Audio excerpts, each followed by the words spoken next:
Dengan gelisah, Dario mondar-mandir menunggu istrinya keluar dari kamar mandi.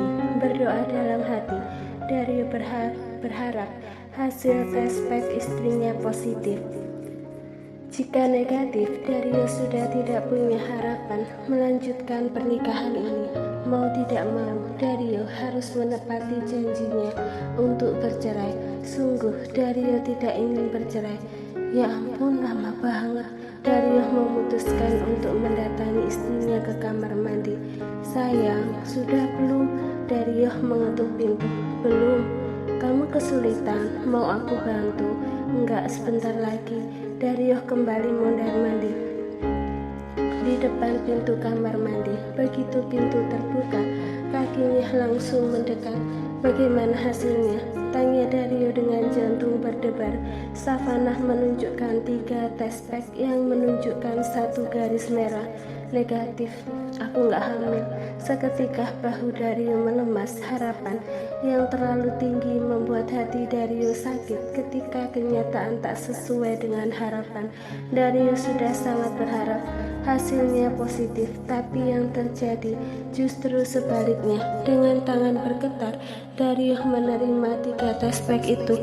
Sorot matanya melemah menatap 1 garis merah yang dia harapkan. Tiba-tiba ada keajaiban, berubah jadi 2 garis merah. Kamu masih ingat janji kamu 2 minggu yang lalu kan, Mas? Dario masih menunduk dan menatap tes pack itu. Kalau kamu lupa, aku ingatkan, kamu berjanji akan menerima gugatan ceraiku tanpa protes jika tes pack negatif. Dario menghela nafas berat, mendongak dan menatap mata istrinya. Tapi ini baru 2 minggu, mungkin minggu ketiga kamu hamil. 2 minggu juga sudah bisa terdeteksi, Mas. Ya udah, kalau kamu nggak percaya kita ke dokter kandungan sekarang. Dario meremas 3 tes pack itu. Benar, 2 minggu saja bisa terdeteksi. Dario masih ingat dulu setelah menikah dengan Sia, 2 minggu setelah berhubungan tanpa alat pengaman. Begitu tes kehamilan menggunakan tes pack, Sia positif hamil. Mas, tolonglah, aku capek, aku cuma ingin bercerai. Dario tiba-tiba menarik Savannah dalam pelukan. Dipeluk erat tubuh mungil itu seolah tidak ingin melepaskan. Iya, aku tidak menolak kali ini. Aku akan menerima surat gugatan cerai kamu. Aku juga tidak akan protes di pengadilan agama. Dario terus mengeratkan pelukan dan mencium rambut istrinya. Sementara Savannah hanya diam dengan tangan terkepal kuat di sisi tubuh. Savannah juga ingin membalas pelukan ini seerat pelukan suaminya sekarang. Tapi Savannah tidak bisa melakukan itu. Respon yang dia berikan hanya akan membuat Dario berpikir hatinya sudah luluh. Savannah tidak akan luluh atau berubah pikiran. Keputusannya untuk bercerai sudah sangat kuat. Mas, udah. Savannah mendorong dada suaminya dengan berat hati. Dario melepas pelukan. Anggap saja hubungan kita berakhir di sini, Mas. Aku benci kata berakhir. Savannah tersenyum. Kamu yang mengakhiri pernikahan kita. Kamu yang membuatku memilih jalan ini. Aku tahu penyesalan pun tak ada gunanya, bukan? Savannah mengangguk. Dario kembali menarik tubuh mungil itu dalam pelukannya. Sudah, Mas, tolong jangan memaksa lagi. Aku juga mau pergi dari rumah ini sekarang. Besok saja. Hari ini Minggu, pengadilan agama buka hari Senin. Aku juga nggak mau pergi ke pengadilan agama sekarang. Yang terpenting aku pisah rumah sama kamu. Nggak ada jaminan jika kita tetap serumah kamu nggak mengulangi apa yang kamu lakukan malam itu. Rasa sakit kekasaran kamu membuatku trauma sampai sekarang. Malam ini saja Anggap malam ini malam perpisahan kita. Aku nggak akan menyentuh alkohol. Aku juga sudah membuang semua alkohol. Aku pastikan malam itu nggak akan terulang lagi. Besok aku akan membiarkan kamu pergi dari sini. Tapi untuk sekarang izinkan aku seharian ini sampai besok pagi terus bersama kamu. Savana menghela nafas panjang. Baiklah, hanya hari ini. Dario melepas pelukan dan mengulas senyum perih di bibirnya. Aku lanjut masak dulu, terus kita makan siang, ucap Dario. Aku mau tiduran di kamar. Panggil aku kalau kamu sudah selesai masak. Iya, Dario menarik Savana sekali lagi, memeluk erat. 5 detik kemudian melepas pelukan dan pergi begitu saja. Savana menatap punggung suaminya yang menjauh. Kamu harus kuat, Savana, gak boleh luluh. Savana menarik nafas dan mengeluarkan perlahan, lalu menaiki tangga menuju ke kamar. Begitu sampai di depan kamar, Dinda sudah menunggu. Non Savana, sapa Dinda. Ayo masuk.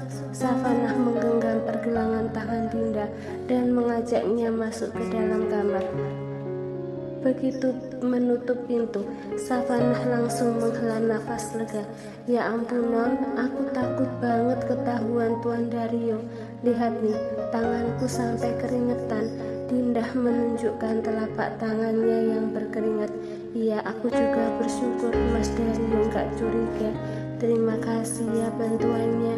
Kamu sudah memberi urin kamu untukku. Ini ide gila Savana. Saat Dario berada di ruang tengah dan membiarkan Savana ke kamar mandi sendiri, saat itulah Savana mengajak Dinda masuk ke kamar mandi juga. Savana mencelupkan 3 tespek itu ke urin Dinda. Jelas hasilnya negatif karena Dinda masih perawan. Savana tahu idenya ini sangat gila, tapi Savana sudah benar-benar lelah dan ingin bercerai dari Dario. Savana sendiri belum mengecek urinnya entah positif atau negatif, tapi dengan urin Dinda sudah dipastikan hasilnya pasti negatif. Oh iya, ini Non, tes pack yang saya belikan kemarin. Terima kasih ya. Sama-sama Non. Kamu tunggu di sini, saya ke kamar mandi dulu untuk tes urin. Iya Non. Savana bergegas masuk ke kamar mandi, sementara Dinda mondar-mandir sambil menggigiti kuku. Dinda tahu apa yang dia lakukan ini sangat beresiko. Jika Dario tahu rencana ini, Dario pasti akan marah dan memecatnya. Tapi Dinda juga tidak tega melihat Savana yang terus memohon untuk menjalankan ide gila ini. Jika di posisi Savana, Dinda juga pasti akan sangat tertekan. Savana sudah menceritakan semuanya tentang kedekatan Dario dengan mantan istrinya. Setelah mendengar cerita itu, sebagai perempuan dengan sepenuh hati, Dinda membantu Savana. Suara pintu kamar mandi terbuka, membuyarkan lamunan Dinda. Bagaimana hasilnya Non? Savana belum menjawab, tapi melihat sorot mata dan wajah sendu, Dinda sudah menebak bagaimana hasilnya. Positif ya Non? Savana mengangguk. Harusnya aku bahagia, tapi untuk senyum saja aku nggak mampu Dinda. Aku hanya sekali melakukan itu dengan Mas Dario, tapi bagaimana bisa hasilnya positif? Savana mengulurkan tespek yang menunjukkan 2 garis biru.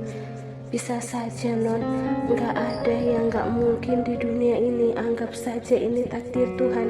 Tapi kali ini aku ingin menulis takdirku sendiri Dinda. Meskipun aku hamil, aku tidak akan mengubah keputusan bercerai. Tapi bagaimana dengan anak Non Savana? Non akan membesarkan tanpa seorang ayah. Savana mengusap perutnya dengan sorot mata sendu. Saya bahkan tumbuh tanpa seorang ayah dan ibu. Buktinya saya mampu hidup sampai detik ini. Saya juga yakin anakku akan sekuat ibunya. Saya akan pastikan meskipun tanpa ayah, anak saya akan bahagia. Dinda mengusap lengan Savana. Ya udah, kalau ini keputusan non Savana, saya mah dukung-dukung aja. Savana tersenyum. Terima kasih, saya nggak akan bisa melarikan diri dari Mas Dario tanpa bantuan kamu. Sama-sama non Sava. Arsen yang sedang fokus dengan berkas-berkas di tangan mendongak menatap ke arah pintu. Di ambang pintu papanya berdiri dengan wajah lesu. Tanpa bertanya pun Arsen sudah tahu apa yang terjadi pada papanya. Arsen terkekeh, gagal lagi ya. Abian menghela nafas lesu dan mengangguk dengan gontai. Kakinya melangkah mendekati sofa dan berbaring di sana, meletakkan tangan di dahi. Abian memejamkan mata. Papa nggak tahu lagi harus melakukan apa. Semua cara papa sudah lakukan, tapi ingatkan, Elsa belum kembali juga. Abian baru saja pulang dari rumah Elsa. Seperti biasa, selama 2 minggu ini, Abian hampir setiap hari datang ke rumah Elsa.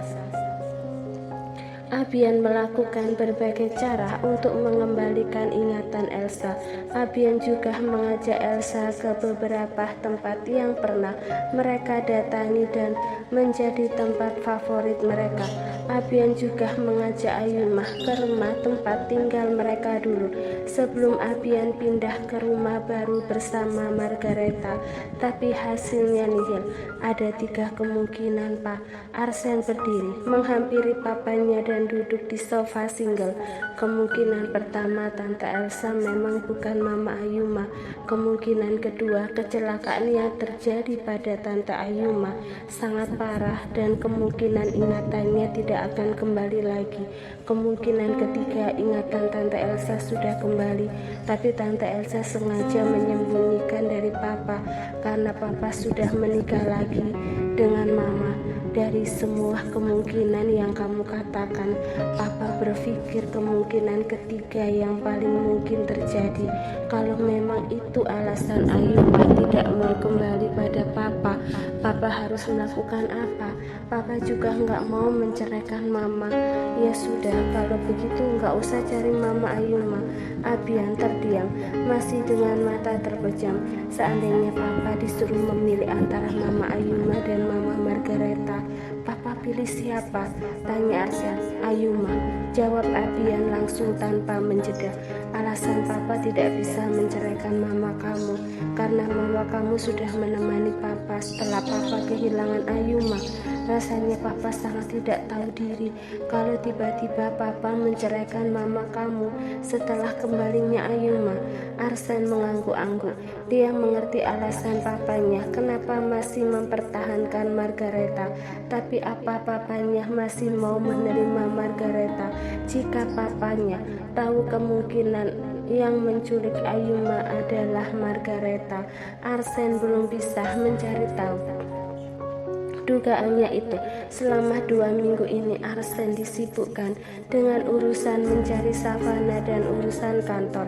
Banyak sekali pekerjaan yang harus dia ambil alih sebagai calon penerus perusahaan. Terserah nanti Ayumah mau kembali pada Papa atau tidak, tapi sekarang fokus Papa. Papa ingin mengembalikan ingatan Ayuma. Arsen mengangguk. Aku dukung Papa. Nanti aku ada janji makan siang sama Tante Ayuma. Tante Ayuma khawatir dan ingin tahu perkembangan pencarian Savana. Kenapa juga Ayuma mengkhawatirkan Savana? Apa hubungan Ayuma dengan Savana? Savana pernah kabur dari Bang Dario untuk sementara. Savana tinggal di rumah Tante Ayuma sekaligus mengurus perceraian. Perempuan itu memang menyusahkan Abian. Abian berdecit. Papa berharap Savana hilang dan tidak pernah kembali lagi. Jangan ngomong gitu. Siapa yang tahu orang yang sangat Papa benci suatu hari nanti akan sangat Papa sayangi. Maksudnya Savana? Papa menyayangi Savana? Abian tertawa. Itu tidak mungkin. Abian berdiri. Sudahlah, Papa mau ke ruangan Papa sebentar. Setelah itu kita langsung menemui Ayuma. Tanpa menunggu jawaban Arsen, Abian langsung keluar ruangan. Sementara Arsen hanya menghela nafas panjang. Seandainya sekarang Savannah tidak hilang, Arsen sudah bisa melakukan tes DNA. Tapi sayangnya sampai sekarang Arsen belum bisa menemukan Savannah. Arsen tidak sabar ingin melihat Abian, Ayuma dan Savannah berkumpul lagi, dan mereka semua pasti sangat selama ini mereka adalah sebuah keluarga, terutama Abian. Abian pasti akan sangat menyesal karena sudah menjelek-jelekkan Savannah selama ini. Dan soal keberadaan Savannah, ada satu orang yang Arsen curigai, Dario. Arsen masih berpikir Dario yang menculik Savannah, tapi setiap Arsen mengikuti mobil Dario, Arsen selalu kehilangan jejak di tengah jalan. Gue gak akan nyerah, gue masih yakin Bang Dario yang culik Mbak Savannah. Gue harus cari tahu lagi.